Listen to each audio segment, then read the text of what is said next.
Boys Bible Study. Boys Bible Study. Boys Bible Study.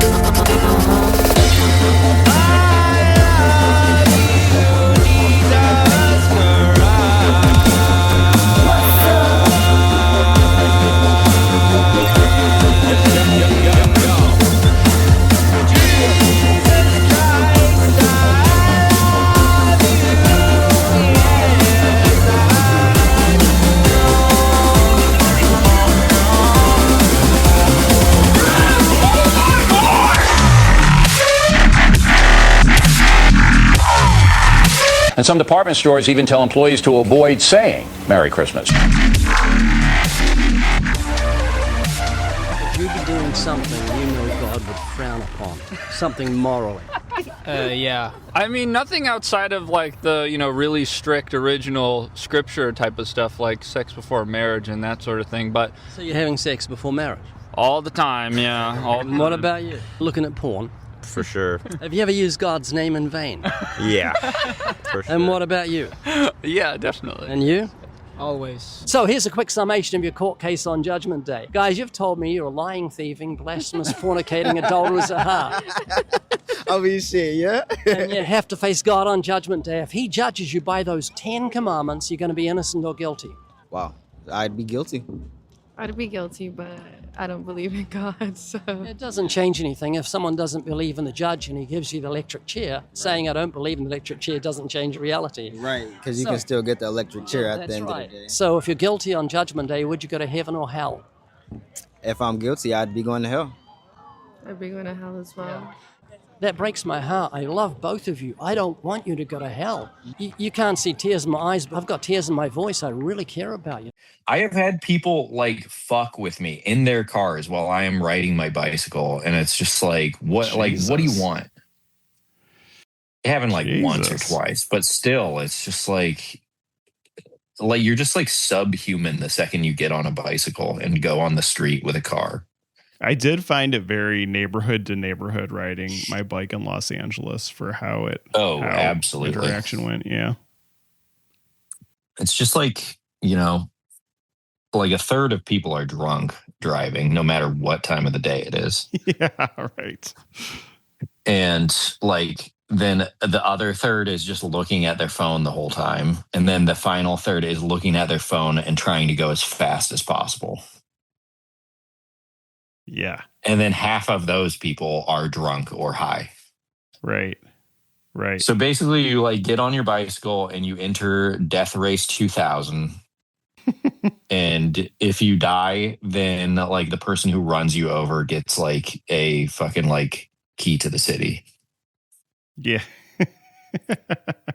they get bipartisan entry into softball political platforms and morning shows. Yeah, totally. They get their book deal. Yeah, the only way that Kyle Rittenhouse would be more of a hero for conservatives if the guy he shot and killed was on a bicycle. Then he would be probably serving. He would be the Secretary of Transportation right now. And the quote from him was just I saw him riding a bike. Yeah. And they were So you have to defend your life, That's right. It's like when a dog sees somebody on a bike and just flips out. It's just, that's the right thing to do. That's the right reaction. Yeah. We're a scourge on the earth. And I wonder what Ray Comfort thinks of bikes. Oh, well, he loves bikes. He loves bikes. He rides his bike around with his dog. Yeah. He would be, I feel like this is where me and him could see eye to eye. Yeah. If my dream came true and I ran into him somewhere. Yes. Huntington Beach, California. Huntington Beach. Yeah. I mean, I would love to know how often he is out there doing this because, if it was 3 weeks in a row where I had to drive down to Huntington Beach to try to run into him, I would do it. If there was a decent chance I would run into him, but yeah, I'm like, he must do this a lot. He's But got I don't know. I don't know. I mean, the interview clips are just, like we said, they're like less and less inspired. There's less and less variety and like even just like sheer number of people. Oh, also, we should start talking about this soon because we're already on it. But before we begin, I'm pretty sure we have talked about these videos before. all of them. Not all of them, just the first two ones. Oh boy. Ray, maybe even the third one. No, because the Titanic thing was new Ray lore. Yeah. His memory palace with the room dedicated to the Titanic. And I've definitely seen. Maybe we didn't talk about it on the show, but I don't know why I would have watched the whole 2 videos if we didn't talk about it. It might have been a me and Ash episode. I could be wrong, but I feel like when I sent those videos along with something else we were covering, and then Ash hadn't watched them and you had. Is that Okay. crazy? Maybe that's the case. Should we look back I don't real know. quick? I don't. Well, we're adding to it. We're revisiting it and we're adding to it because this is another episode of Boys Bean Study. That's right. This is Boyne's So Boys this Bean is- study once again. So we technically have not covered these videos before. And even if we have, we added 2 new ones. Well, it's the most important topic anyway. Yeah. And it reminds me, let's introduce it because I'll rationalize this in case we have covered these. Excellent. Welcome back. This is Boys Bean Study, episode 2. I am your host, Julian. And Here. along with me is another host. Scott. Today we're going to ask, where do you find your bean? Where do you get your bean? Do you go to Chicago or do you go to hell? Because that's where Mr. Bean went in today's episode. Man, I don't know how Ash does those intros just off the dome. Really good at Yeah. that. Yeah, he's great at it. Our beloved co-host is not here this week because he has been cast into the Lake of Fire. He's experiencing the second death right now. Yeah. It's a very extreme way to say that Ash ate too many beans earlier. Yeah. You want to talk about a second death? And you, hang out with him after he's had his all bean dinner. Crack a window, will you? It's what he loves every so often. Yeah. He got in a bean mode, and now he's experiencing the second death. But we think he'll get better soon. There's a lot of people have been talking about the duration of hell lately, and it's week to week. It's like an injury, an injured athlete. We're gonna reassess in a week and see where we're at. Today on Boys Bean Study, our Mr. Bean related offshoot. We will be talking about we will be either visiting or revisiting the feud between Kirk Cameron and Ray Comfort, depending on whether or not we've covered these videos before. But I think they're relevant again because I don't know if you've been following the extremely manufactured beef between Julian Casablancas of the Strokes and Anthony Fantano. I You have heard not about been. this? I've heard about it, but I never actually looked into what the deal is. If you So would like to share. my problem, I don't know if you have ever heard this, or I don't know if I've ever mentioned this before, but I'm not on social media. And I do scroll YouTube all the time, probably to the same extent that I would be scrolling other apps. So basically, I'm not really getting any of the positive benefits of not being on social media because my brain is rotting from scrolling YouTube. And YouTube has quite possibly the worst algorithm of all. In a way, it's good because it encourages you to search for other stuff. Because I watched one Anthony Fantano video like 2 weeks ago, and now I am recommended an Anthony Fantano video like every fifth video when I scroll. Wow.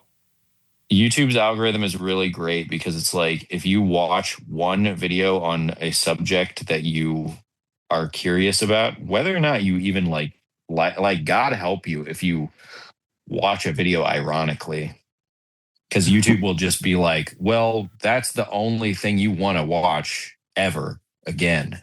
Yeah. Yeah, right. So I've been getting a lot of Anthony Fantano stuff. But in addition to NBA highlights, which that one I don't really have a problem with. But Anthony, well, now I'm going to get all fucking Kirk Cameron and Ray Comfort shit, but that'll be fun. Yeah, it's fun. Anthony Fantano, the Julian Casablancas, being a very successful rock star in his 40s, still in the band The Strokes, who had a new album out, and who were one of my favorite bands at one point, as I'm sure is the case for many other people. I loved them when they first came out.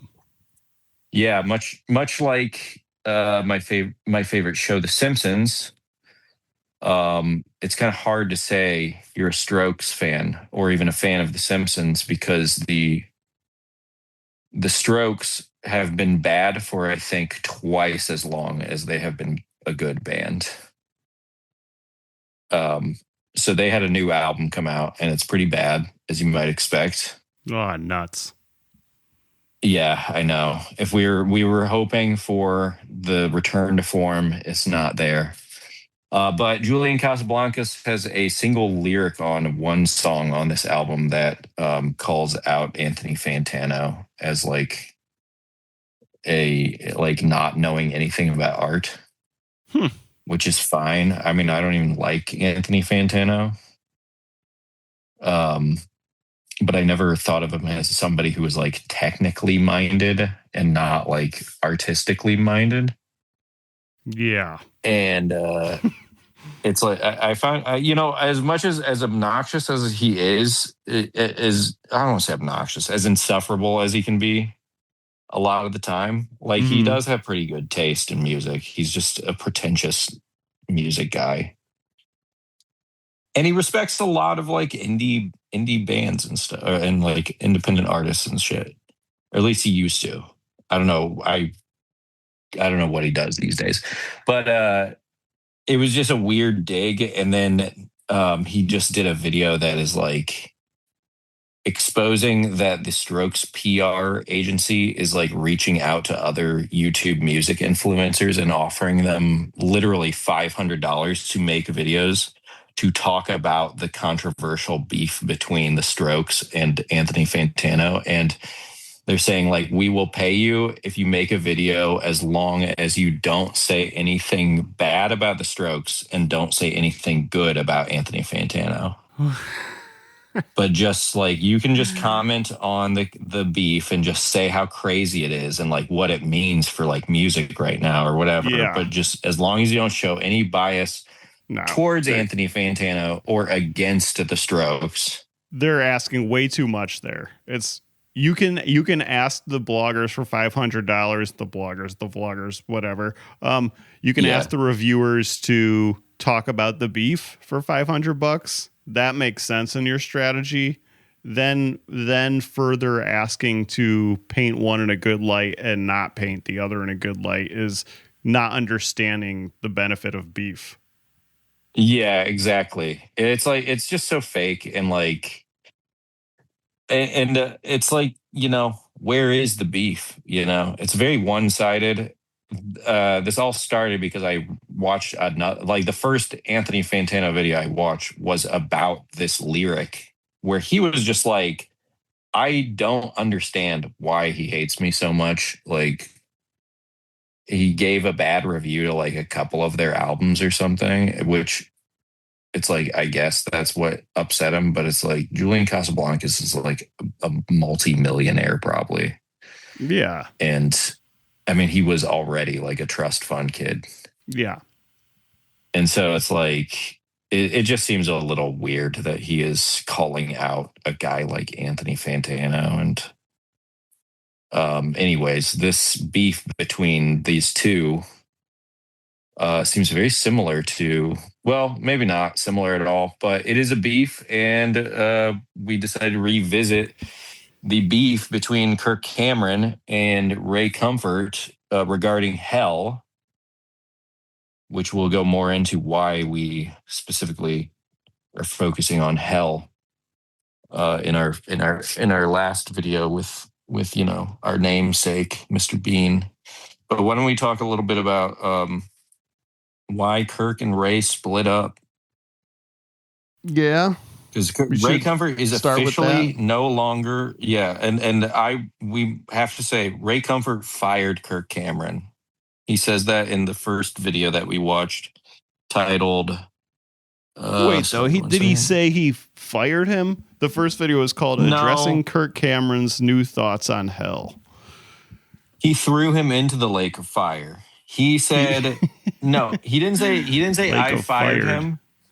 He didn't say I fired him, but he did say Kirk Cameron is no longer associated with Living Waters. Yeah. I don't know if that means like that has been an ongoing thing, like he hasn't been associated for a while, but it did seem like a weird thing to clarify. But I guess that's just because he disagrees so much with Kirk Cameron on this position. Well, also from how he was talking, it sounded like he has commenters who are like, you still fuck with this guy? Because he is a wacko leftist now who doesn't believe in eternal conscious torment. Yeah, so that's where the disagreement is. And by the way, if Living Waters PR company wants to pay us $500 to comment on the beef, I will gladly do that and not say anything bad about Ray Comfort and not say anything good about Kirk Cameron. Same. I think that would be an interesting challenge, actually. And so they disagree on something called conditional immortality and annihilationism, which I think is what Ray Comfort believes in. No, that's not what he believes in. Conditional immortality and annihilationism is like the idea that your like soul ceases to exist after you are dead. Yeah. And I think you have to earn immortality through like belief in God or Jesus. As Kirk Cameron points out, the gift of God is eternal life. It's right there in John 3:16. Yeah. But I thought this video was really funny because Ray officially endorsed eternal torment. Yes. Which was a very funny thing to like to endorse. It was just really weird. I guess I get it because it's like, kind of like the incentive to be a good person. I had this discussion with a friend the other day who told me about his dad who like, as he gets older is like getting more open to like things like Buddhism and meditation and stuff. And like, I guess his dad is still like, well, you gotta be, you gotta think there. He kind of believes in reincarnation because like he needed something to. So I guess his dad was very like Christian, not like practicing or whatever, but would consider himself Christian.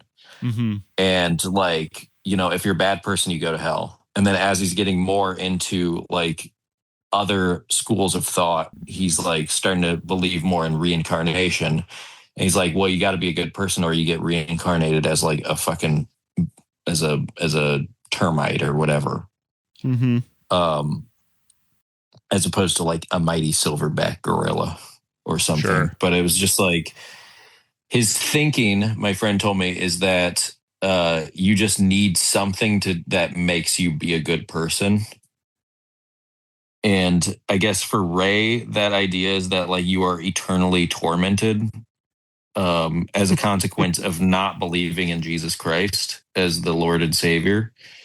But to me, that's just like kind of sad because I don't really it would never enter my mind that if there was no hell, that I would just start like murdering people left and right.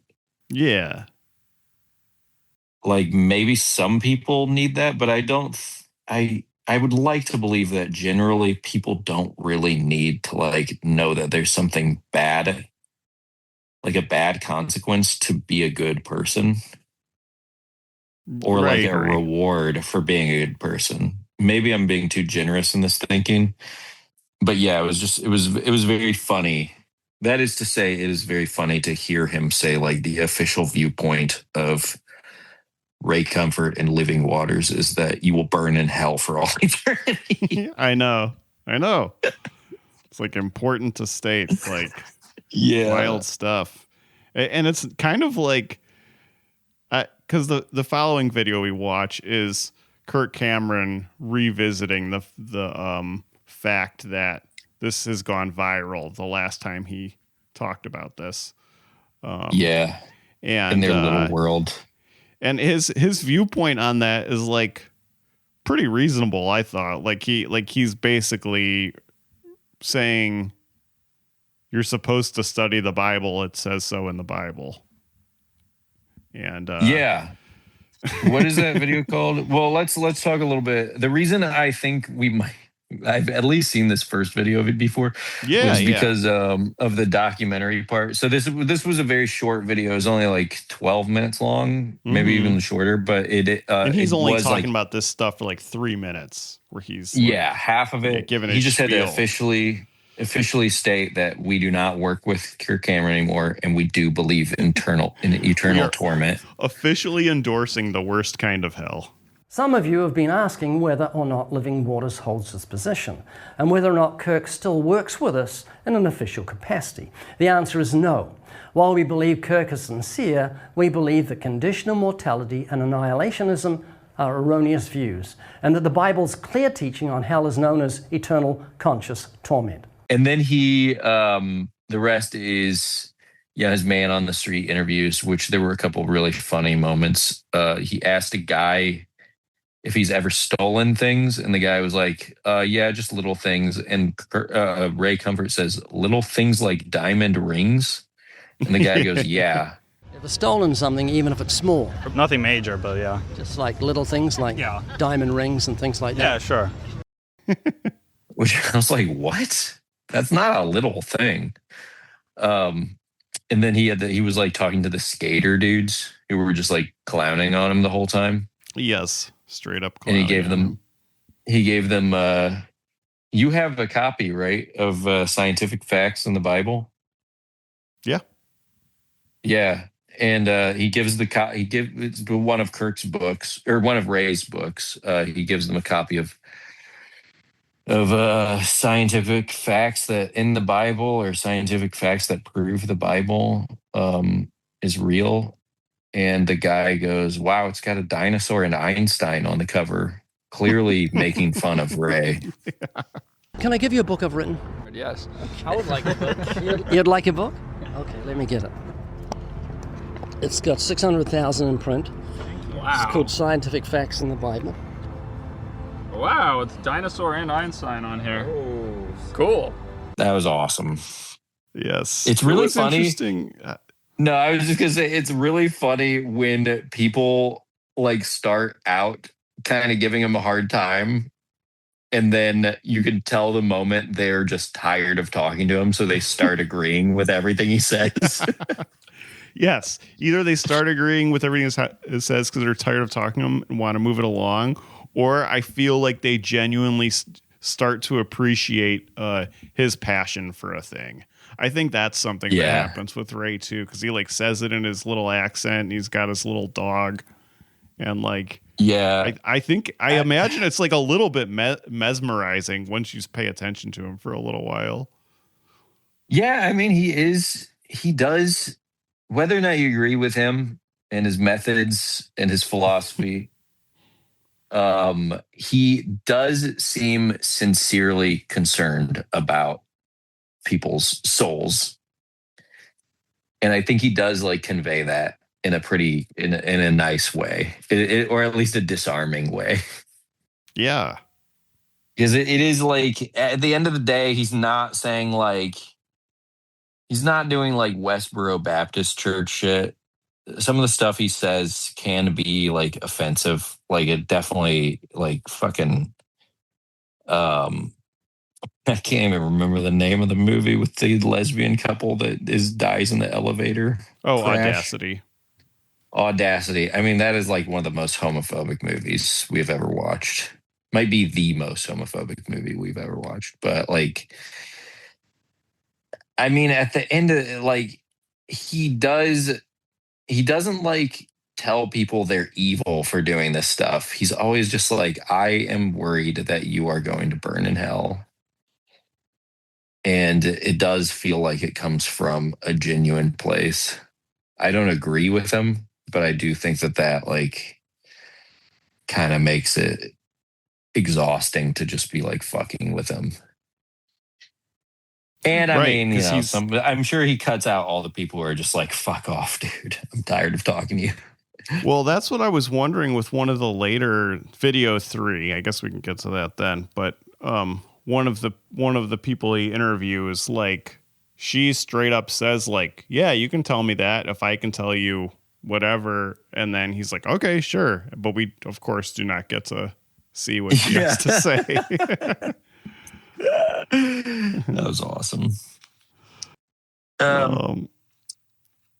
Yeah, those 3 dudes were funny though. The one guy said, "I come from a long line of British atheists," which I thought was a good follow up to us talking about like British people aren't like really Christians, are they? Like I think we said that on the last Mr. Bean episode. Yeah, with talking about that in terms of young Washington and being like, these guys don't take anything seriously. No, dude, they fucking love rock and roll. They worship rave music. That's what Manchester is all about. So I don't trust these guys at all. They, you know, the Holy Spirit is the bangers, the mash, and the fucking brown sauce. That's their holy trinity. Bangers, mash, and beans. Bangers, mash, and beans. That is for fucking sure. Should we talk about the next clip? We should. The next one is we go to Kirk Cameron's channel from Raise, and we watched Did I Change My Mind? The Kirk Cameron Show, episode 90. Yep. And he says a few minutes, so he's getting backlash at this point because we watched these in chronological order of when they were released. At this point, he's getting backlash from folks who are more dogmatic than he is, which is a crazy thing to say. But he's going about it fairly matter-of-factly, being like, we're not enemies here, guys, and says, I believe in hell. I just examined what the Bible actually says. Which seems, he's a scholar. He's a scholar. And the reason is, and this is a good reason, I don't think Kirk Cameron's reasons are always good, but I think this is a good reason. His son asked if that's what happens for people who go to hell, if they are just, there forever, in perpetuity. And because it doesn't sound fair. And so he looked into it, and Kirk Cameron now seems like he is a conditionalist, meaning that he thinks that you get punished according to your sins in hell, and when the punishment is up, you die. And that's second death in the lake of fire, basically. And then you cease to exist. And he points out to the fact that the gift of God is eternal life. So it doesn't really make sense. He doesn't quite fully spell it out, but this is definitely what he's saying. But it doesn't quite make sense that if the gift of God is eternal life and then you're eternal either way, like you're just an eternal being, like we're immortal. You just might have a shitty existence. Yeah. Like that's not, it doesn't make sense. We're not immortals. We're humans. I think Ray Comfort just can't get over the fact that like he can't go back, you know? It would be Yeah. he would be a pussy or whatever. Yeah, no, I mean that's like I mean this has been his whole thing for his whole existence. Like he can't suddenly start like qualifying this shit, and it's like thing doesn't like hell is less scary when you say there's like you're like being sentenced to like 1,000 years in hell. That has an end point, and I feel like after like 300 years. I think it's not gonna feel that long. Like I feel like year 300 to year like 900 are gonna kind of fly by, and then the last 100 years is probably gonna feel like the fucking full 1,000 years because you're like, I'm almost out. I can fucking smell that lake of fire. Yeah, this was a funny one because Kirk. This time, I looking at him, I kind of love the idea that he was just a child actor and he's been milking that for so long. His true calling is to be like a biblical scholar in a certain sense. He name dropped a lot of people that he seems to know about. He left out A.W. Tozier. He left out Dr. Acula, but he did name drop a guy named Edward Fudge, which was really cool. Yeah, that's right. He does famous mention for inspiring the movie Hell and Mr. Fudge, of course, which we yes. will cover on this podcast one day. Yes, he does mention that he used to be in Hollywood, which this guy, talk about fucking limitations, durations of shit. Like, I think he can stop saying that he was in Hollywood at this point because. It's been a long time since Kirk Cameron was involved in Hollywood. What? He still puts out movies? Yeah, but it's not through Hollywood. Yeah, I know. He's part of the new Hollywood. He is part of something else. He's an independent filmmaker at this point. Yep. He has not been part of the Hollywood system in about 40 years at this point. He's part of a system called actually getting stuff made. Pay attention, Hollywood. The internet is real. I wish he would like talk about that stuff instead of how evil Hollywood is, which he is right about, but like not for the reasons that he says. Yeah. I like when people are like, this was like a Gramps thing. You're like name dropping Bible scholars and books and stuff to read to tell you what to think about the Bible. It's like, dude, there's only one book you got to read. I know. And there's only one author, and his name or her name is God. And the book is called the Bible. Like, what are you doing reading all this? What are you doing reading books by guys named Edward Fudge to learn what like happens after you die? Think for yourself, That's what it's all about. I agree. I do think Edward, although I have not read the writings of Edward Fudge, based on that movie I saw a while ago, I do think he approached breaking down what the Bible says about hell for real in a much more measured way than most of the other people we cover here. But sure. I agree. Just read the Bible yourself. And think what you want to think about it. Because, like, what is the difference between you reading this and thinking you're going to burn in eternal hellfire? You reading the Bible and thinking, oh, I'm not actually going to go to hell. Or like you reading a book by somebody else being like, oh, I read the Bible and I think you're going to burn in eternal hellfire. And then you're going to be like, oh, I guess I was wrong in my interpretation of the Bible. Yeah, no, that's a good point. If you're like, you why are would on that Judgment Day right? And God's like, yeah, I thought I made it pretty clear, and so did my best guy, Ray Comfort. Like, eternal hellfire is real, and you're like, but I read a book by somebody who said it's not like that. Yeah. I mean, do you think that, like, I guess the question is like, are you confident enough in your own beliefs that God will be like, yes, merely the fact that you read the Bible and you had your own interpretation of it. And this goes for every individual person when they die.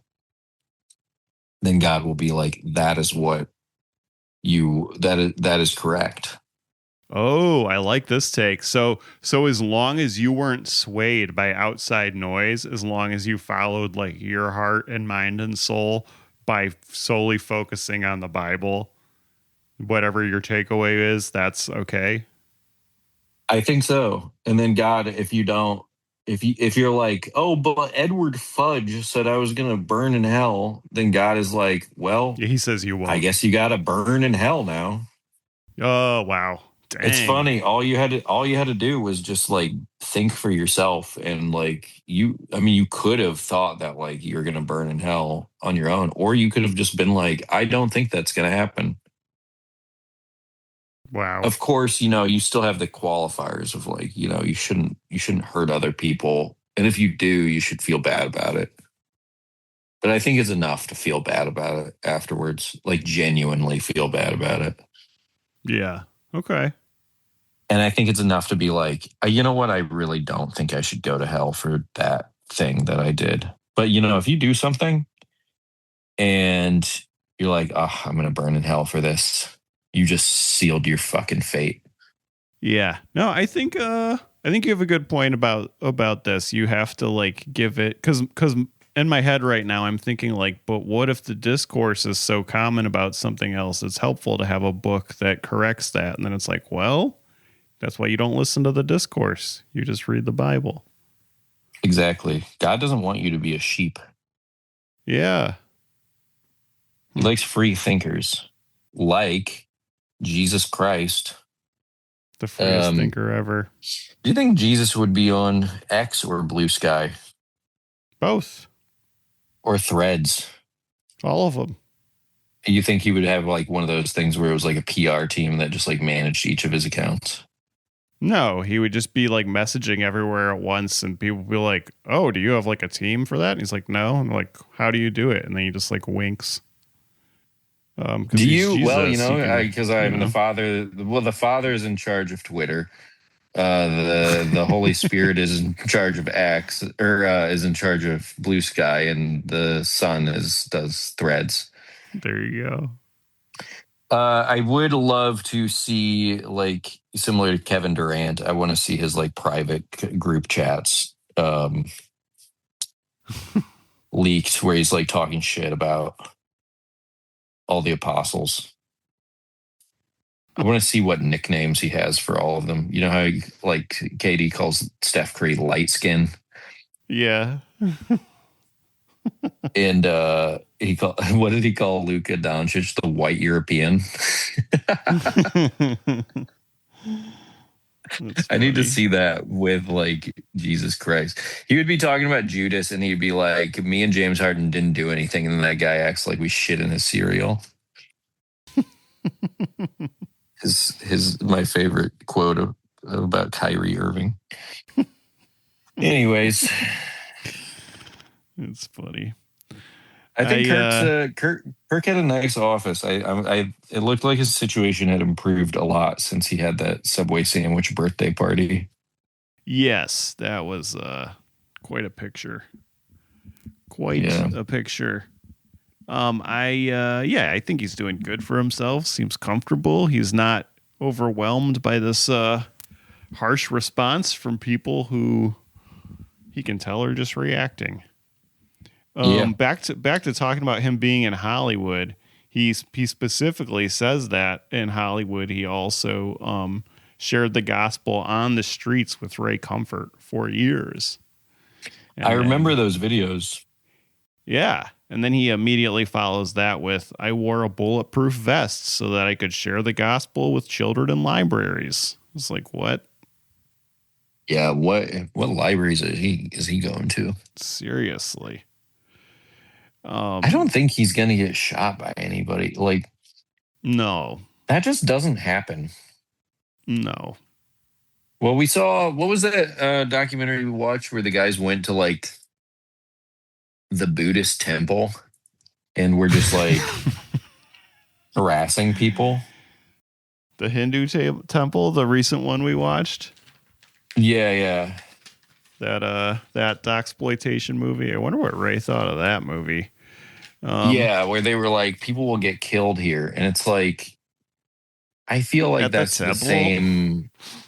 Yeah, it's like, that's like basically being like, you're going to a Raiders game and you're wearing a Chargers jersey and you're like going into the black hole. People will be like, you're going to get killed if you go in there. Like, they're just telling you you're being an asshole. Don't do that. Right. Yeah, Holy Ghost was that movie by Right. Darren Wilson. Yeah. We definitely got to cover another one of Kirk his. puts on a bulletproof vest before he preaches the gospel to guys in Spider-Man costumes on the Hollywood Walk of Fame. That was in the one about the guy and how bees are invented. You remember that? How? Oh yeah. What was that one called? Like Average the Incredible Joe? Phil or something? Average Joe. Yeah. Yeah. Average Joe, where we learned that bees and cows are like the creation of God, are proof that God exists.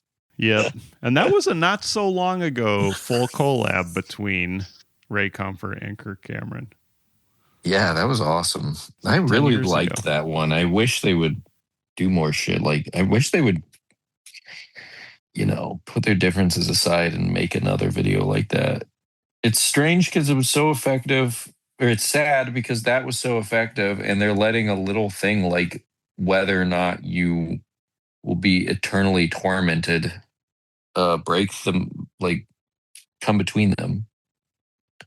When at the end of the day, they both want people to go to heaven. What does it matter if they're going to hell? Right. Isn't the goal either way to get everybody to heaven? Yeah, both of them are saying, they're both saying you go to hell. I think Ray is so focused on the fear aspect.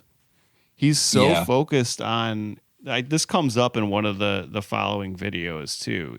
Just the sheer terror of hell. He thinks you have to lead with that. Almost. Yeah. Like it's not just, he's not very like positive oriented. It's like all fear. Yes. And that's sad. Ray should lead with love. I will say Kirk Cameron, he was looking a lot to the right while he was doing this video, and he was blinking a lot, which I felt was very like demonic body language. Oh. Which, sort of clouds maybe, which kind of clouds this interpretation of hell. It makes me think maybe he is experiencing some sort of demonic possession. And that's a good point. We should slow down some of the video and zoom in and see if his eyes turn to lizard eyes for any point. Yeah, because the devil would want you to think like, he would be like, yeah, there's a hell, but you're not going to be there that long. Right. Don't worry. Yeah, exactly. Don't worry about it. Trust me. My name is Lou Cipher, the famous child actor. Which I also think this is why Ray always wears sunglasses, because it would be very devilish to kind of be like, oh yeah, you have to be afraid of eternal hellfire and you have to dedicate your whole life to worshiping Jesus Christ and all this stuff. And then you die and God is just like, oh yeah, hell doesn't exist. That's just the devil making you waste your life with this stuff. Yeah, instead of actually that would helping be kind people, of devilish. He was like, I wanted you to literally help people. Yeah. Not just wander around the street making content, telling them your specific viewpoint. That is not biblical. You should have listened to your friend Kirk Cameron, God will say. Yeah.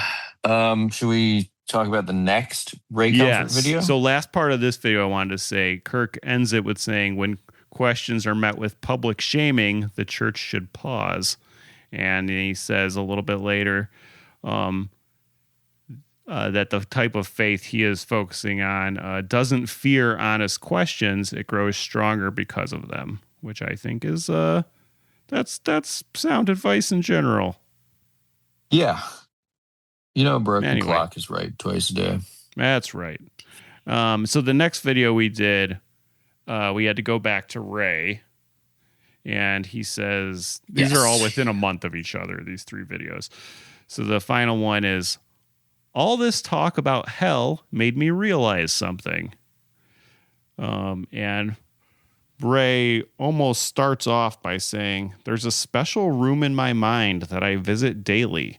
It's quiet and it's serious. And then he goes on to, he's basically, I felt like he was going to say, like, just thinking about what it's like to be in hell. But no, this room of his is dedicated to the Titanic. Yeah, so this is a major Ray Comfort lore drop. The sirens were wailing. It was like the Titanic got hit by the iceberg all over again. That's how big this was. Yes, Every day. he has a room. He's thinking about He has this a room? every day. He has a room in his mind palace, which, mind you, he is the type of psychotic person who believes in the mind palace, which I also think is an affront to God. So I don't know. He's got to make another fucking video about this. He's the type of person who has he's to start his day twice. He has to like do it in the Mind Palace as well. Yeah. So he has a special room in his mind palace that's dedicated to the Titanic. He says he thinks about the Titanic so often that it clouds his sunny days. This reminded me a lot of the meme of how often do men think about the Roman Empire, when really people need to be asking how often do men think about the Titanic? Because that is actually pretty often for me. For instance, did you know that there was a mummy on board the Titanic, and that's Really? the reason that it sunk? It was a cursed sarcophagus called the Unlucky Mummy that was being transported on the Titanic, and that's why the Titanic sank. Whoa. Or hit you know the what movie I iceberg. watched yesterday? This is another God incidence, Julian. Oh, God. Tell Brendan me. Fraser's The Mummy. No. Yes. That is, well, now you're knowing the truth. Now the truth is revealing itself. That's what God incidences are all about. Wow. Billy Zane sunk the Titanic. That's right. What is his name in that movie? I don't remember. Zane the Third. Zanius the Third. Yeah, and then you know what? Me and Ash watched a guy, which let's just say is a little teaser, because we are definitely going to be watching some fucking Derek Acora in the future. He is a British, what do you call it? Somebody who talks to ghosts. Okay. Medium? He is a medium. Yeah, he's a British medium, which is, like an American small, basically. He is a British medium who speaks to spirits, and he sort of has like conversations with them, and he always like acts out as if they're standing right behind him talking to him. And his whole thing is like he loves to touch objects and then let like the spirit inhabit his body.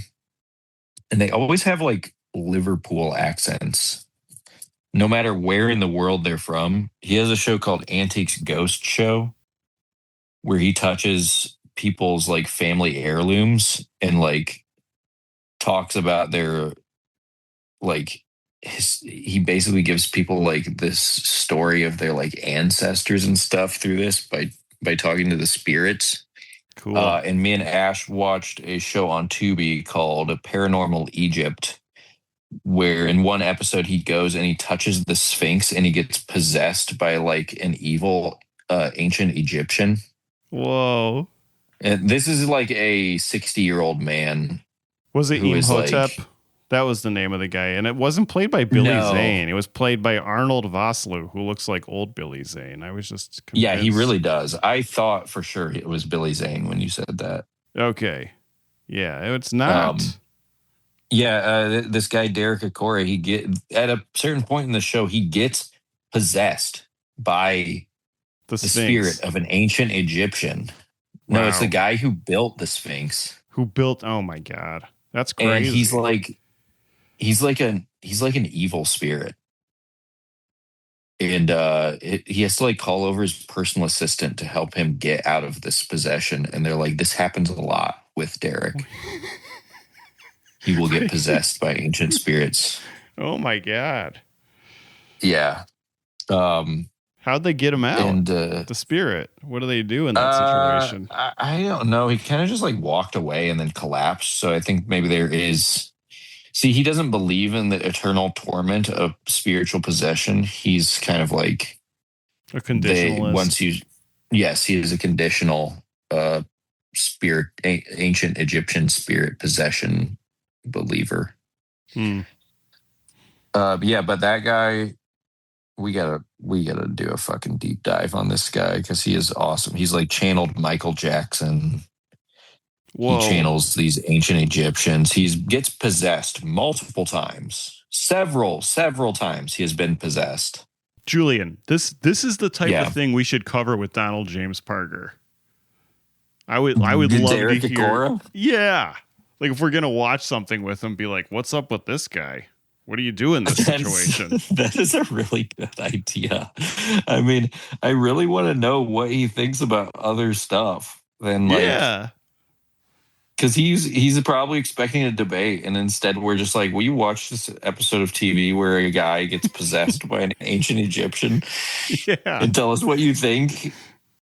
And what do you think is the Sphinx secret? What we do you can talk to him about Oh, Brendan Fraser's arc from The Mummy and what happened to him. All kind of things. yeah. Well, he got possessed by a mummy, by an ancient spirit, and then he started stress eating and became the whale.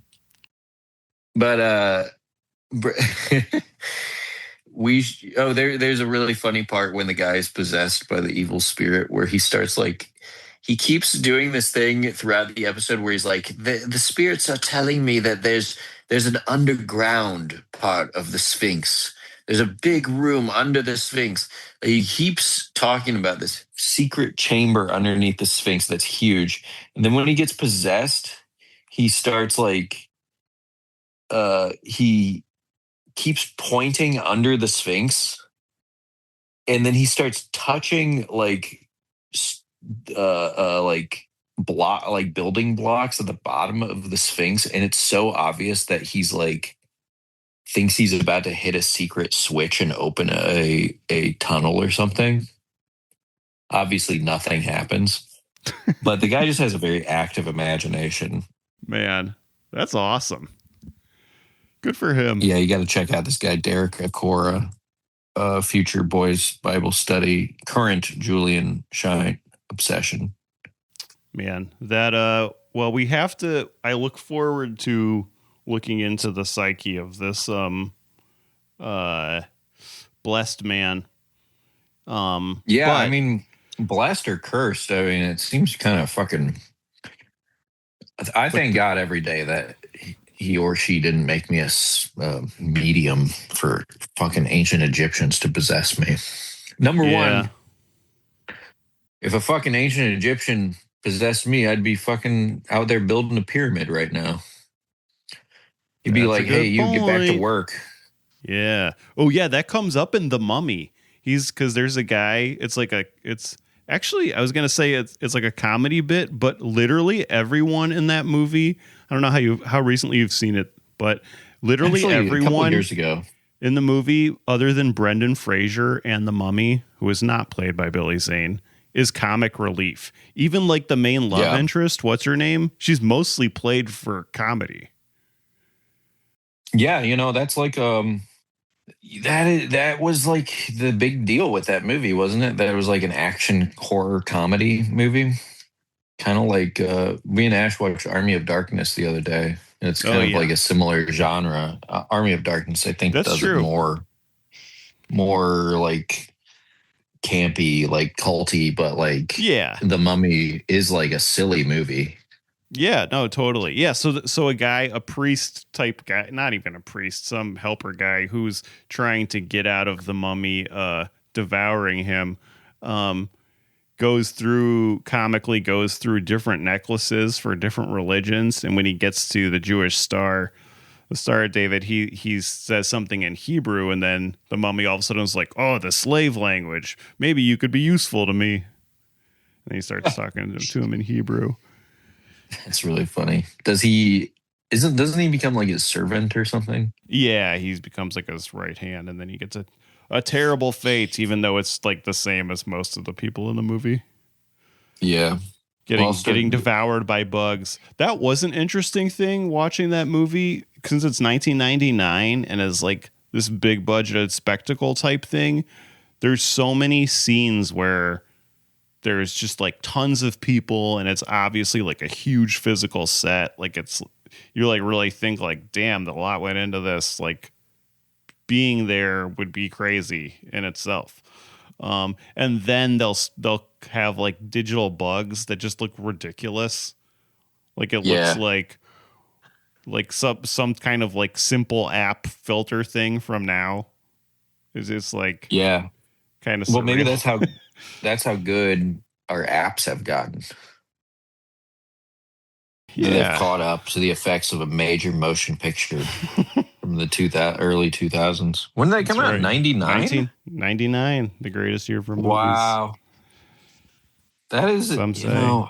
Some say. I hate it when I have a nostalgia-gasm, especially while we're recording a podcast. But that is, a movie they don't really make anymore. And I think about the superhero movies, and they are like that. They are like action comedies. Yeah. But they just suck so bad. Mm-hmm. I guess The Mummy was just Indiana Jones with like a mummy.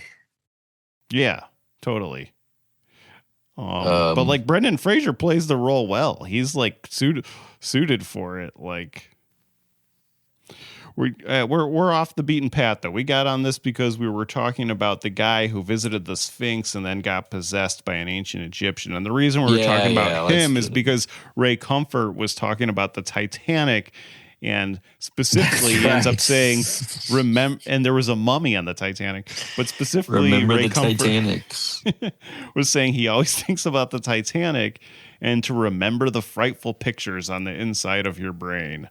Which is a weird thing for Ray to say. There's been a surge of passionate, intense videos lately about the duration of hell, and instead of dulling my thoughts, they've intensified them, and that's a good thing. That's because there's a special room in my mind I visit daily. It's quiet, it's serious, and it's where the reality of hell becomes painfully real to me. Each of us has a mind, a private inner sanctuary, where no one dwells but ourselves and God. It's an area we really allow others to visit. But I'm going to open the door and invite you into mine, where I house my inner person. That special room is dedicated to the Titanic.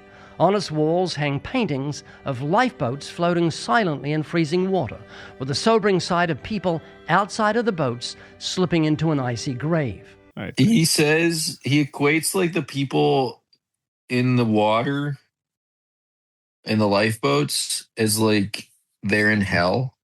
And it kind of felt like he meant like literally. I was just like, I mean, it wasn't like the people of the Titanic's hubris that brought them down, It wasn't like their collective. I don't know. I just found it to be a very strange metaphor because it's not like, I understand being like, yeah, that's what it's going to be like. But the way he was talking about it was as if like the people on the Titanic like deserved to die. They like deserved their fate because they were like lost souls or whatever, and it's not like, yeah, they said the ship was unsinkable, but that was kind of just a marketing thing. It wasn't like, I felt like he was trying to say that iceberg. It was like an accident. It's not like they it was not like they were like, this is the satanic ship and it's stronger than God. and everyone who goes on this ship, we're only letting liars and murderers and thieves onto this ship. And they were all like, yeah, we're never gonna sink. But it doesn't matter if they do that or not. If they're alive at all, they have to go to hell, according to Ray Comfort. Like, if you're alive, you've definitely committed a sin. If you ever lied, you're a liar, a fornicator, a blasphemer, a thief, a murderer. So the problem is that the people on the Titanic didn't accept Jesus Christ as their savior. Yeah. And I think I felt like what he was trying to say is that, like, people talk about it, but, like, I really try to think about all these souls that were lost. That didn't have a chance. And then he says shortly after that, we're like firefighters standing outside a burning building, wondering how long it will take the people in there to die while ignoring their cries for help. Yeah. Yeah, that's what this happens poor guy. when you this don't is his cross to immediately. bear. I know. That's why he has to get out to Huntington Beach and try to shake down the first college student he can see to make sure they don't go to hell because... See, I think his problem is he's hanging out in Huntington Beach. Like, I feel like this day and age, most people down there agree with him. Like, that is a very conservative place. Yeah, but maybe it's right. just like Trumpy. It's not like they don't actually believe in anything. He should go to a more challenging area. You should come to Garvanza. Actually, don't do that. Nobody associated with this podcast lives in Garvanza. I didn't mean to dox. Well, I didn't dox myself because I don't live there. I don't know where that is. It doesn't matter. Okay. I think I dare Ray Comfort. Okay. I dare Ray Comfort to do videos in Skid Row and tell people that what they need most is see, that's the thing. That's the thing that always gets me about him is like that's the only thing he cares about. He literally does not care what you do. No. You could do so much to help people and he will still be like, you're still going to hell. All you have to do is repent and accept Jesus Christ as your savior. He's obsessed. Which is like, it's whatever, but like the fact that he just doesn't give a fuck about doing anything that like Jesus taught is so funny. All he cares about is like this one technicality. He even made up his own worthless currency to hand out, which would be the ultimate slap in the face if you like don't have a home. You're like, but it does have the 10 commandments. Which ones haven't you kept up? I didn't catch this on the other video we watched where he was talking about the 10 commandment coins, but I did notice that he does call them aluminum coins at the start, which I feel like he didn't say the last time.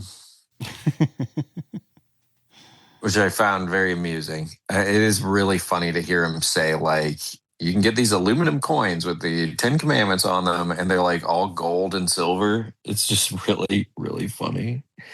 He said they're so hard to remember. Yeah, right. I don't think they're that hard to remember. It's just some of the times you just don't feel like doing them. I like to think he like gets an idea in his head and he goes, "Uh-oh, I better double check." And then he like pulls out the coin and he's like, "Ah, nuts. Can't do that." Yeah, he's about to covet his neighbor's wife and he's like, "I got to check, make sure that's okay. That is on here." Yeah. Does he have kids? Is he married? I think he's married. I am not sure if he has kids or not. I don't think so. That would I don't know. Be interesting to be one of his kids. He's a dog dad. He's a fur baby. Yeah. Should we move on to the? Oh wait! Oh no! This was we have to talk this about was the where other he interview. was challenged. Yeah. Yes, he was challenged. He is talking to a woman who quickly reveals that she has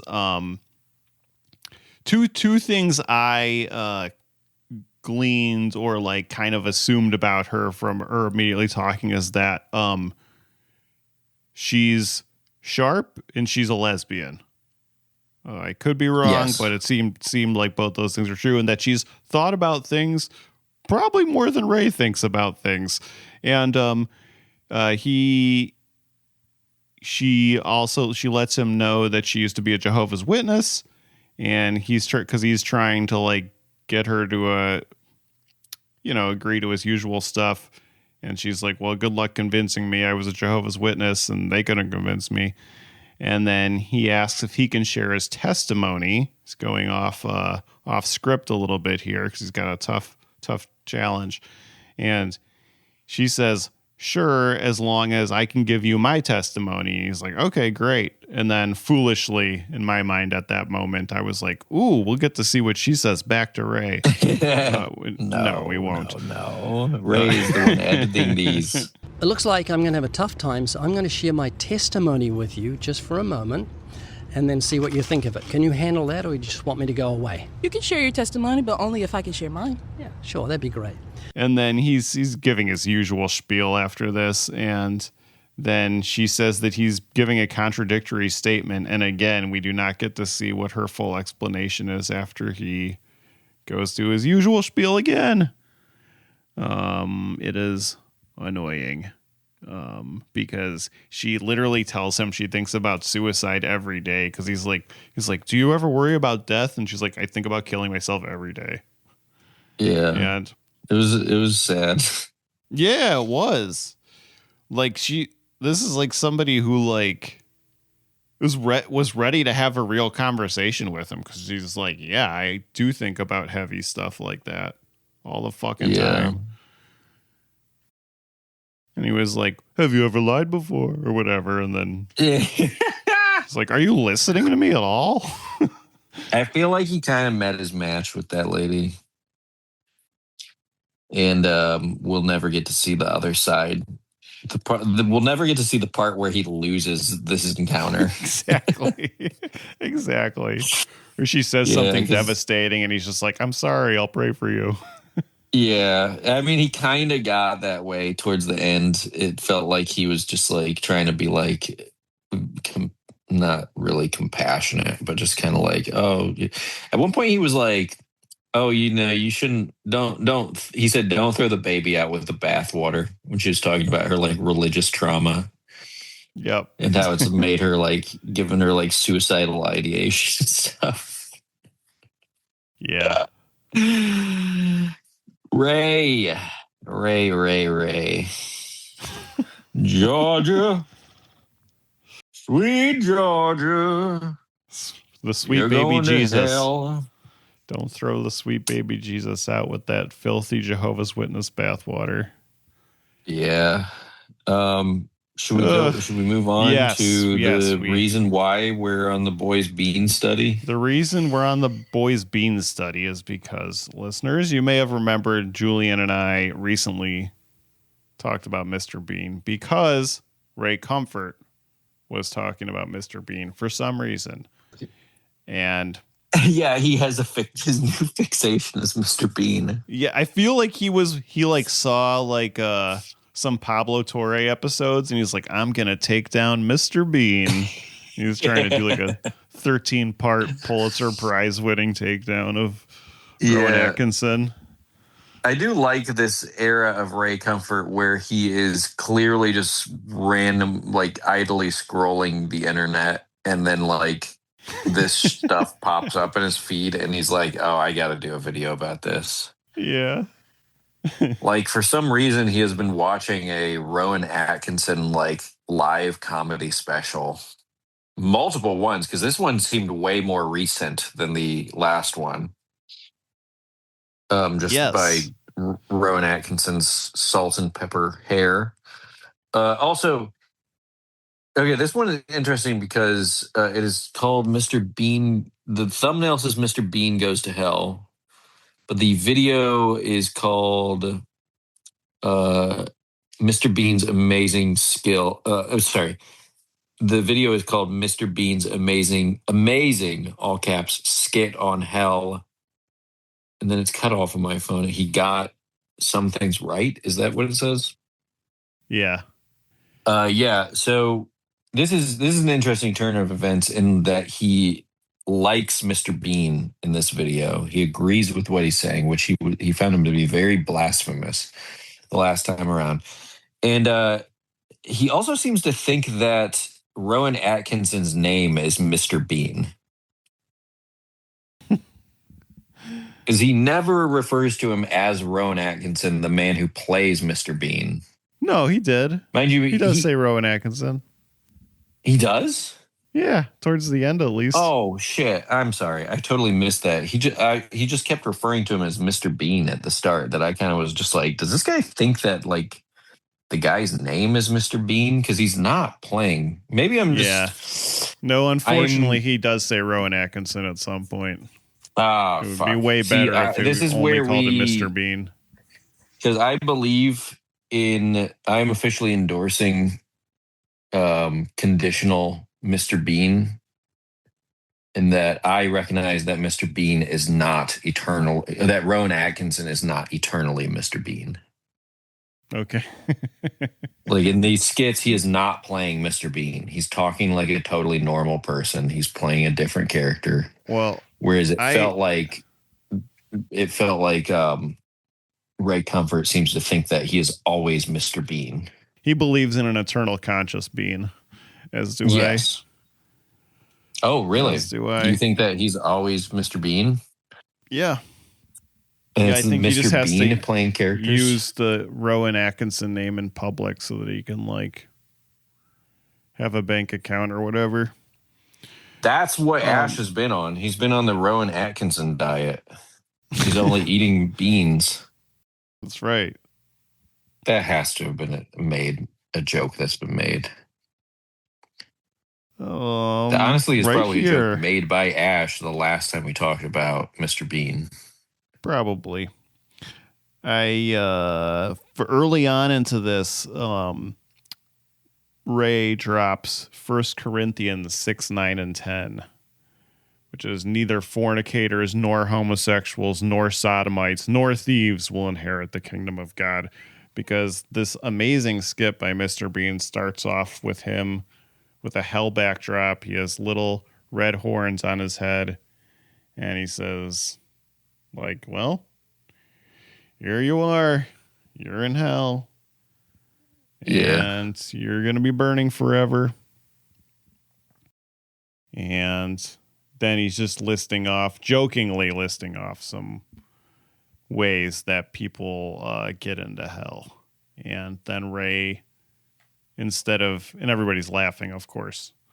This is played for comedy. And then Ray very seriously says, yes, that is true. And also, he yes-ands him and then lists off other ways you'd be going to hell. And so he really does agree with the skit, like you said. What he doesn't agree with is that it's any laughing matter. Yeah.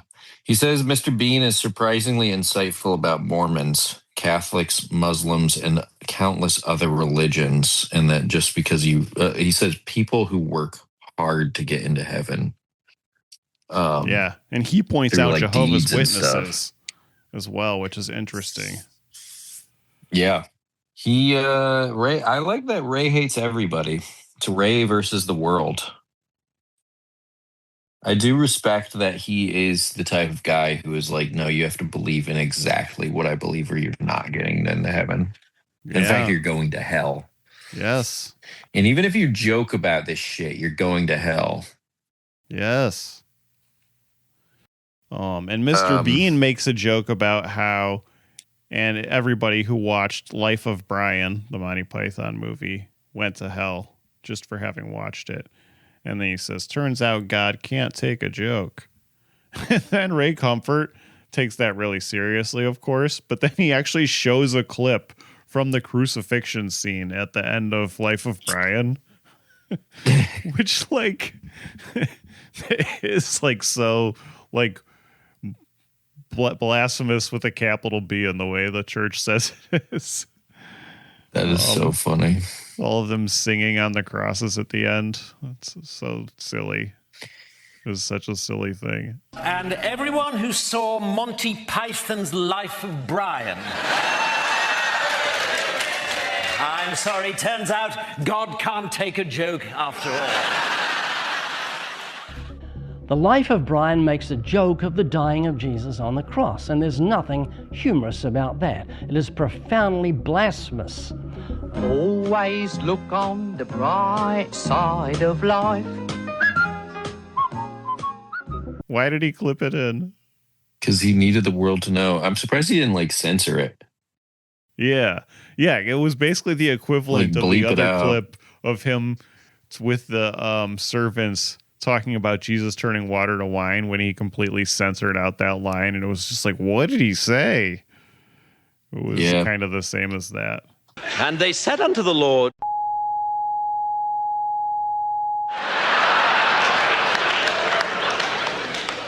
Making it much more extreme than it actually is. And then he points out right after that comedians, in his takedown of comedy too, he says comedians will mock Jesus but not Mohammed. I also find it interesting that so many comedians are willing to mock Jesus, but they won't mock Muhammad. Mr. Bean also gets the next point badly wrong. Do you think that's true? I think there's some people in France who learned that lesson the hard way. What'd they do? The Charlie Hebdo people, they were mocking Islam a lot. Then what happens? They got killed. Ooh. I mean, I think they should have been killed because of the jokes were really bad. Oh yeah.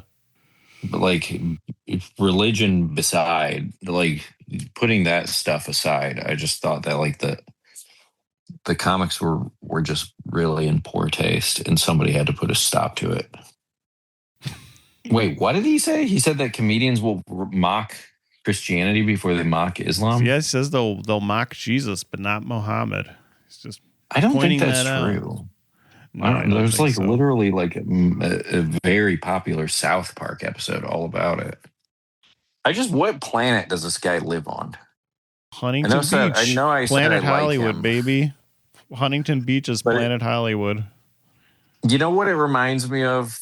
It reminded me a lot of how last week we were talking about how people are just like out of touch with contemporary, like Christian people that are like this serious about Christian stuff. Like Ray Comfort only consumes like Christian and Christian focused media. So he's obviously not going to see like comedians who are making fun of Muhammad. I don't know why he would want to see that. I guess he would just like nobody would make fun of anybody. But like he's only gonna see the stuff where people are mocking Christianity because that's what he's looking for. Yeah. Or stuff that he thought Similar was to, supposed to like- be wholesome, like Mr. Bean. Yeah. And now they've taken that away from us. Wholesome Bean. Gone. You will have no wholesome bean and you will like it. Well, Very sad. any final thoughts? I really liked during Ray's final thoughts that he was still doing a side-by-side clip with Rowan Atkinson while Rowan Atkinson is talking as the devil, because it was very silly looking. It's like what he was saying was not matching what he was showing. Do you think that Ray has a sense of humor about himself and he does a really good job of hiding it? Or or is he just completely oblivious? I think he's oblivious. Because there was what was unfortunately. that thing that he left in? Oh yeah, the clip of him riding his bike with his dog. Where he just like his dog just ignored him when he was trying to get a kiss. Uh-huh. Like I also agree. I think he's oblivious. He's had the same haircut for like probably 50 or 60 years now. How long has he been around? Oh, forever. Was he around in the Forever. 70s? I think he got Was he going around with in the this 80s? ministry in the 80s. I think it was the 80s, at least, when he was doing this Okay. shit. Yeah. He was around in the 80s. He was around in the 90s. He was around in the 2000s. He was around in the 2010s. He was around in the 2020s. And he's had the same haircut the whole time. He's been I know. around for as long as Mr. Bean. Wow. What do you think about that? Wow. Do you think he's been waiting for the opportunity to take him down, or he was just blindsided? He was just beansided. Oh, then if you right at the very end, he's saying that he once again goes to like focusing on the terror, the horror of hell, because he brings up Mark 9:43 and he says, if your hand causes you to sin, cut it off. It is better for you to enter into life maimed rather than having two hands, to go to hell, into the fire that shall never be quenched, when their worm does not die and the fire is not quenched. Very scary stuff. If your bean has committed sin, then you need to slice it into several very thin, translucent slices. That's right. To feed you and your family. Fancy dish, but not very filling. Yeah. Great knife work, though.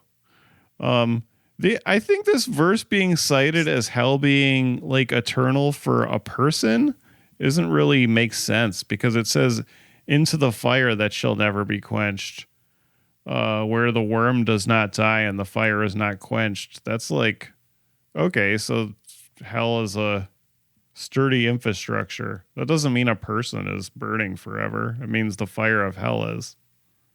Yeah. Anyway, whatever. How do they Doesn't spell matter. worm? Is it WORM?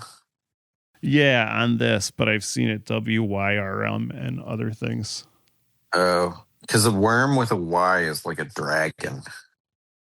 Oh. A worm with an O, totally different thing. That's like bug god. Does the bug god have bug hell and bug heaven? Yeah. Is there a Christian film called A Bug's Afterlife? Ooh, that is a good idea. I wish we had the resources, which we probably could very easily get. The same thing that like Chinese real estate company has with the like 2 employees who made that new 3D animated movie. Yeah. What is it called? Niao Lao or something? Yeah. I wish we could make A Bug's Afterlife. Yeah. We got to get them and the guy who made Joshua and the New Promised Lie. Land to team up. Yes. Let's make a new lie. A Bug's Afterlife. No, A you know what? Bug's Actually, Afterlife. what does happen when you die as a bug? It's actually sort of like Mormonism, but real.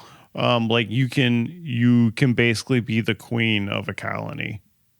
So then that's why everybody just automatically follows you and everything, because they know you're a reincarnated soul that like was a really good worker and like really understood the infrastructure like inherently, like with its whole exoskeleton.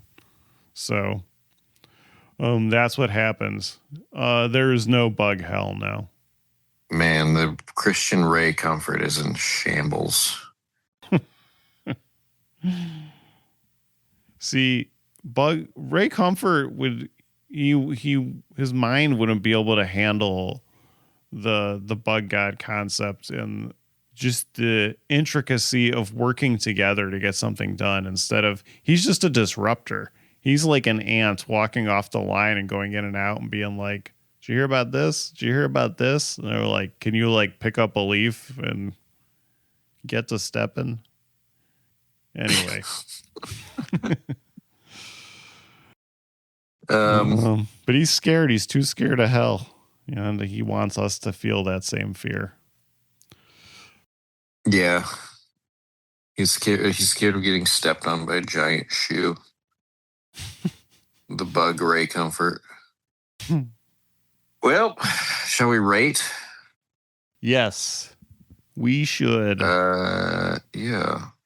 What are we gonna give this? I am gonna give. You know what? This time we get to not only give a rating, but also make up what the rating is for. So I am gonna give. What's a good number? I'm gonna give 10 out of 10 horrifying, frightful pictures on the inside of your brain for Ray Comfort's passion about hell the passion of Ray Comfort is hell and the fear of hell. And he is so enthusiastic about it and thinks about it so much that it's his entire livelihood. And he makes all his content from it.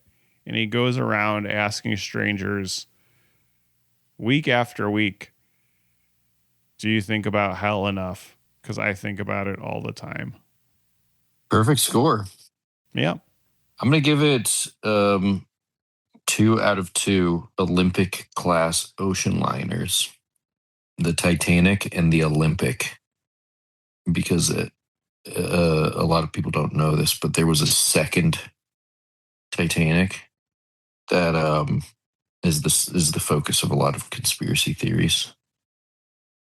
I love Titanic conspiracy theories. It honestly makes me so happy that Ray Comfort thinks about the Titanic all the time. But for his own reasons. Yeah. Isn't the conspiracy theory with that is that like it's not actually the Titanic that sank? Yes, I think so. I mean, it has something to do with like that JP Morgan sank the Titanic to collect on like the massive insurance policy. Oh, right. I love that ship. And he put the haunted mummy on board as like his own insurance to make that make sure that the ship sank. Wow. That's great. Yeah, it was secretly switched with the sister ship. That's a great conspiracy. Before it set sail. Man. Yeah. Did you ever go on the Queen Mary when you lived out here? No.